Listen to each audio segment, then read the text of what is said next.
بسم اللہ الرحمن الرحیم۔ بسم اللہ الرحمن الرحیم۔ السلام علیکم ورحمۃ اللہ۔ عزیز طلبہ، آپ کیسے ہیں؟ آج ہمارا سبق اسامی کا 68واں سبق ہے اور اس کا عنوان معارضہ کی بحث ہے۔ پہلے آپ عربی عبارت ملاحظہ کریں، پھر اس کے بعد ترجمہ اور پھر مختصر سی تشریح آپ کو کر دی جائے گی۔ تو صاحب کتاب فرماتے ہیں فصل فی المعارضۃ وہذہ الحجج التي سبق وجوہها من الکتاب والسنۃ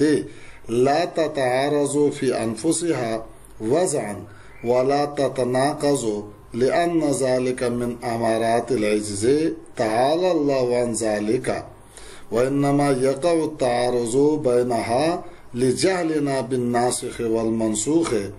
وحكم المعارضة بين الآيتين المصير إلى السنة وبين السنتين المصير إلى القياس وأقوال الصحابة على الترتيب في الحجج إن أمكن، لأن التعارض لما ثبت بين الحجتين تساقطا لاندفاع كل واحدة منهما بالأخرى، فيجب المصير إلى ما بعدهما من الحجة، وعند تعذر المصير إليه يجب تقرير الأصول كما في سور الحمار لما تعارضت الدلائل ولم يصلح القياس شاهدا لأنه لا يصلح لنصب الحكم ابتداء. قيل إن الماء عرف طاهرا في الأصل فلا يتنجس بالتعارض ولم يزل به الحدث فوجب ضم التيمم إليه وسمي مشكوكا۔ اس کا ترجمہ آپ یوں سمجھیں کہ یہ فصل ہے معارضہ کے بیان میں، اور یہ تمام حجتیں کتاب و سنت میں سے جن کی اقسام گزر چکی ہیں اپنی ذات میں حقیقتاً متعارض نہیں ہوتی اور نہ ان میں تناقض ہوتا ہے، اس لیے کہ یہ عاجز ہونے کی علامت میں سے ہے۔ اللہ تبارک و تعالیٰ کی ذات اس سے بلند و برتر ہے، بلکہ ان کے درمیان تعارض ہوتا ہے ہمارے ناسخ اور منسوخ کے نہ جاننے کی وجہ سے، اور دو آیاتوں کے درمیان معارضے کا حکم حدیث کی جانب رجوع کرنا ہے، اور دو حدیثوں کے درمیان معارضے کا حکم قیاس اور اقوال صحابہ کے جانب رجوع کرنا ہے۔ حجتوں کے درمیان ترتیب کے مطابق اگر ممکن ہو، اس لیے کہ تعارض جب دو حجتوں کے درمیان ثابت ہوگا تو دونوں حجتیں ساقط ہو جائیں گی، ان دونوں میں سے ہر ایک کے دفع ہو جانے کی وجہ سے دوسری سے، تو واجب ہوگا ان دونوں کے مابعد کی دلیل کی طرف رجوع کرنا، اور اس کی طرف رجوع کے متعذر ہونے کے وقت تقریر الاصول واجب ہوگا، جیسا کہ سور حمار میں جب دلائل متعارض ہو گئے اور قیاس شاہد بننے کی صلاحیت نہیں رکھتا ہے، اس لیے کہ قیاس ابتداً حکم کو ثابت کرنے کی صلاحیت نہیں کرتا ہے، تو کہا جائے گا کہ پانی جانا گیا ہے طاہر اصل میں، پس وہ ناپاک نہیں ہوگا تعارض سے، اور اس کی وجہ سے حدث زائل نہ ہوگا، تو وضو کے ساتھ تیمم کو ملانا واجب ہوگا اور سور حمار کا نام مشکوک رکھا جائے گا۔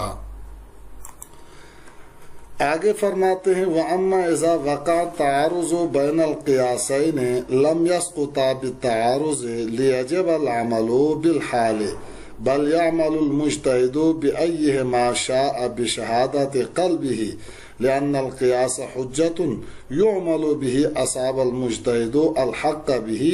أو أخطأ فكان العمل بأحدهما وهو حجة اطمأن قلبه إليها بنور الفراسة أولى من العمل بالحال، ثم التعارض إنما يتحقق بين الحجتين بإيجاب كل واحد منهما ضد ما يوجبه الأخرى فی وقت واحد فی محل واحد مع تساویہما فی القوت۔ اور بہرحال جب تعارض واقع ہو دو قیاسوں کے درمیان تو وہ دونوں ساقط نہ ہوں گے تعارض کی وجہ سے کہ استصحاب حال پر عمل کرنا واجب ہو،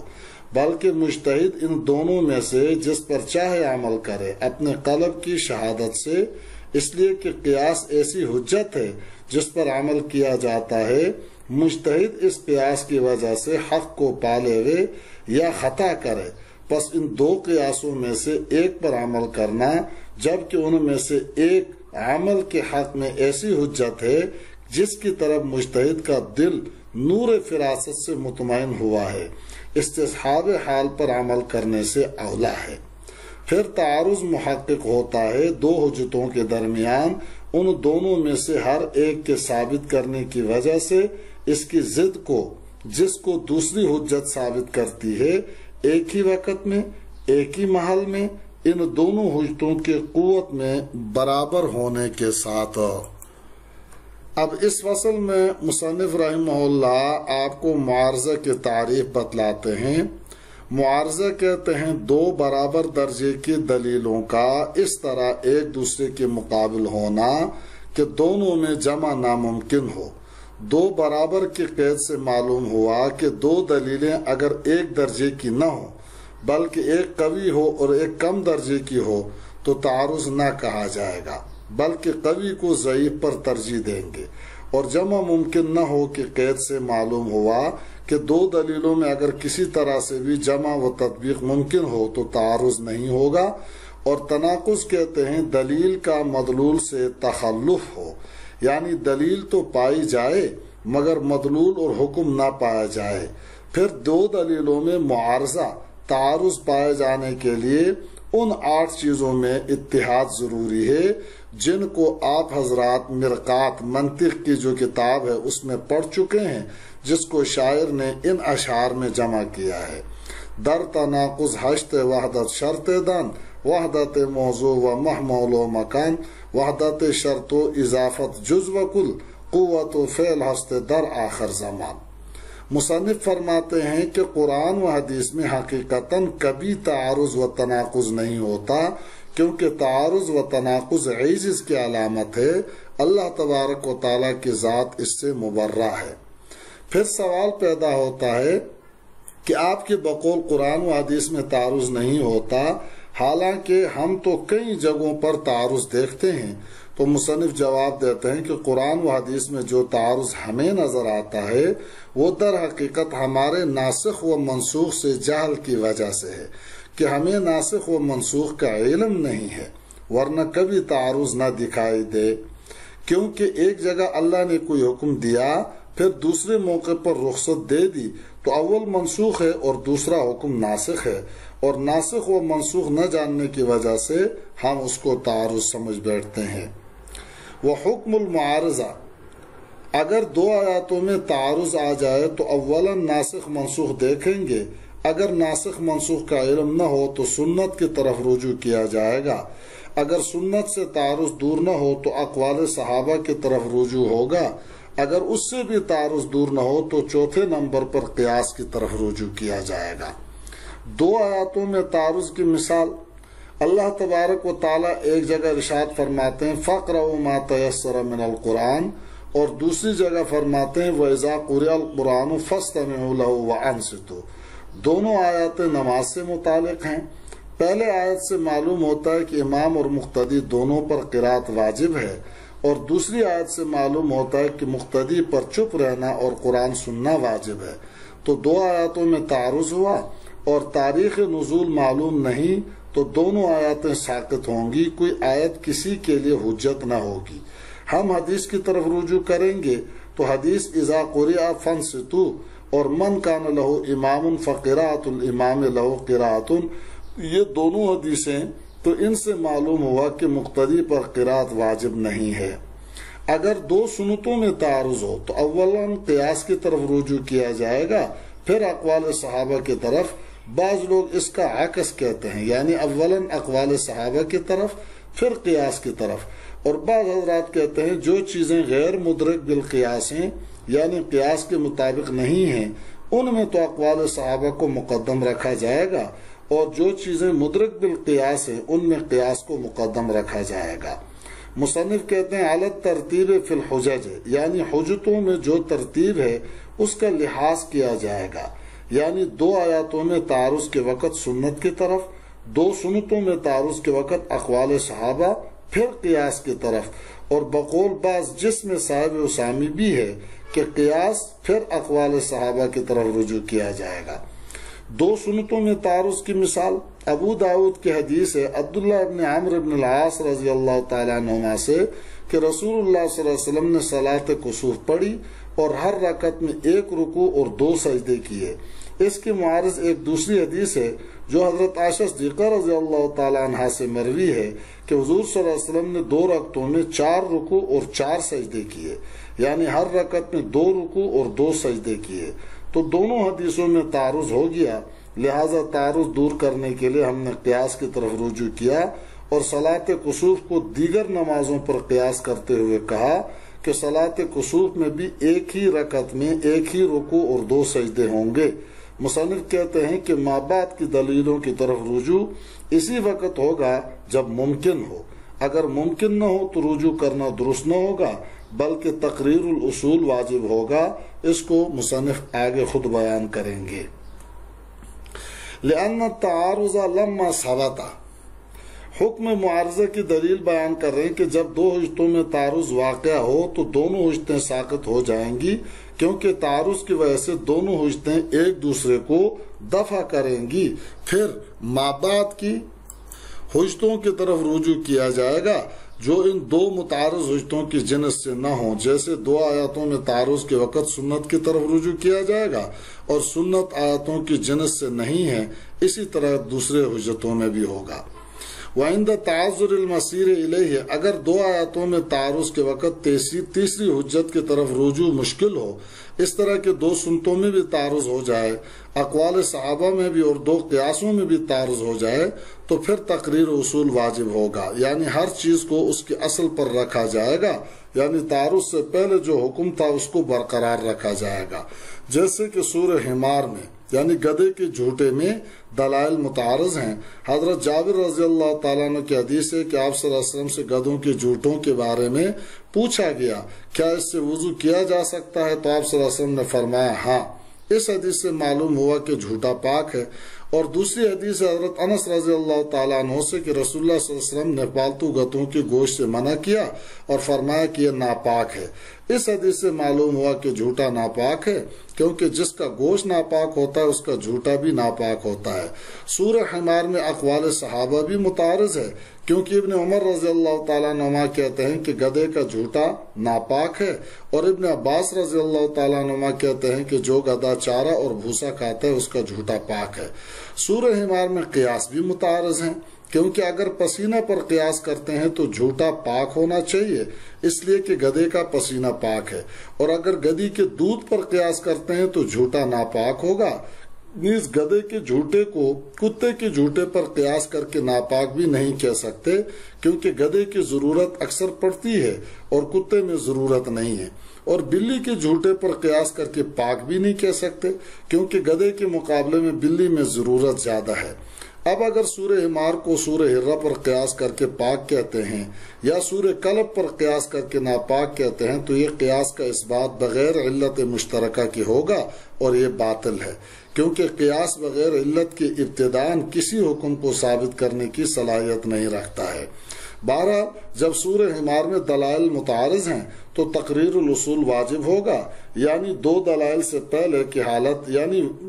ورود دلائل سے پہلے کی حالت کا اعتبار ہوگا، اور سورہ حمار دلائل سے پہلے اصلاً پاک تھا، کیونکہ پانی اپنی خلقت کے اعتبار سے پاک ہے، لہذا تعارض کی وجہ سے وہ ناپاک نہ ہوگا، کیونکہ گدھے کا لعاب مل جانے کی وجہ سے نجاست کا شک پیدا ہو گیا، اور اصل کے لحاظ سے پانی کی طہارت یقینی ہے تو یقین شک سے زائل نہ ہوگا، لہذا اگر اس کے علاوہ پانی نہ ہو تو اس سے وضو کرنا ضروری ہے، لیکن اس پانی سے محدث کا حدث بھی زائل نہ ہوگا، کیونکہ آدمی کا حدث یقینی چیز ہے اور پانی کی طہارت مشکوک ہے اور شک سے یقین زائل نہیں ہوتا، لہذا اس سے حدث زائل نہ ہوگا۔ حدث زائل کرنے کے لیے اس پانی سے وضو کرنے کے ساتھ ساتھ تیمم بھی ضروری ہے،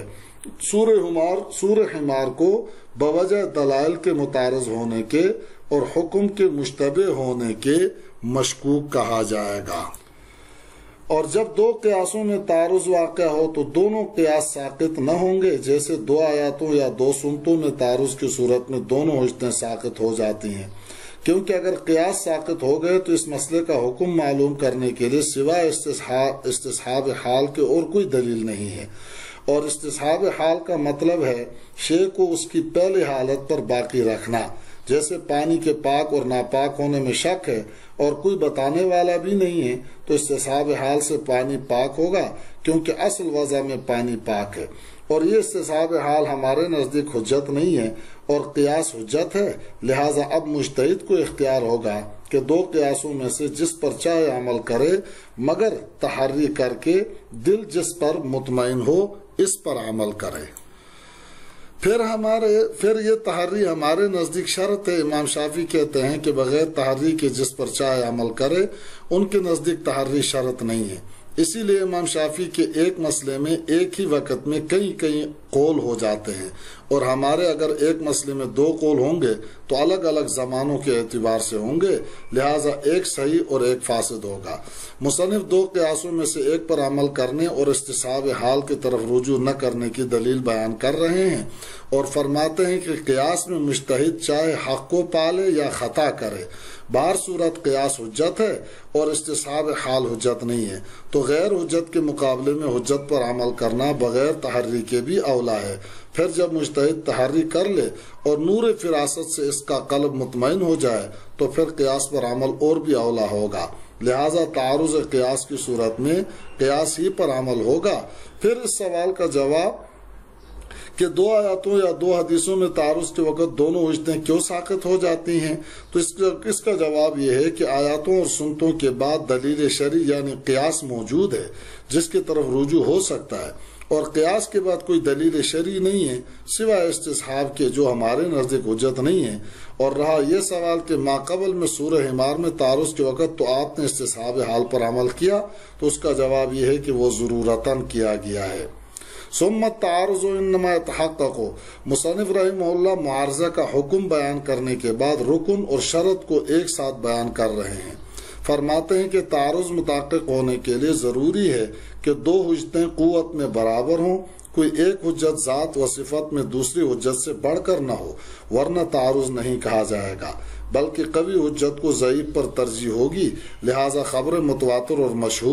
مشہور اور خبر واحد، عام مخصوص من الباس اور خاص، ان میں مساوات نہیں ہے بلکہ ایک دوسرے پر ذات کے اعتبار سے بڑھ کر ہے، لہذا تعارض ثابت نہ ہوگا، تو گویا دو حجتوں میں تساوی فی القوت رکن معارضہ ہے۔ معارضہ کی شرط یہ ہے کہ دو جہتوں میں سے دو حجتوں میں سے ایک حجت ایک حکم کو ثابت کرتی ہو اور دوسری اس کی ضد کو ثابت کرتی ہو، اور دونوں کا وقت بھی ایک ہو، محل بھی ایک ہو، ورنہ تعارض ثابت نہ ہوگا۔ جیسے شراب ابتدا اسلام میں حلال تھی ایک حجت سے، پھر حرام ہو گئی دوسری حجت سے، تو حلت و حرمت دونوں ثابت ہیں مگر ایک ہی وقت میں نہیں بلکہ الگ الگ وقت ہے، تو اتحاد وقت نہ ہونے کی وجہ سے تعارض متحقق نہیں ہوگا۔ اسی طرح غیر محرمات سے نکاح کی حلت ایک دلیل و حجت سے ثابت ہے، اور محرمات سے نکاح کی حرمت دوسری دلیل سے ثابت ہے، تو حلت و حرمت دونوں کا محل الگ الگ ہے۔ حلت کا محل غیر محرمات ہے اور حرمت کا محل محرمات ہے، تو اتحاد محل نہ ہونے کی وجہ سے معارضہ ثابت نہیں ہوگا۔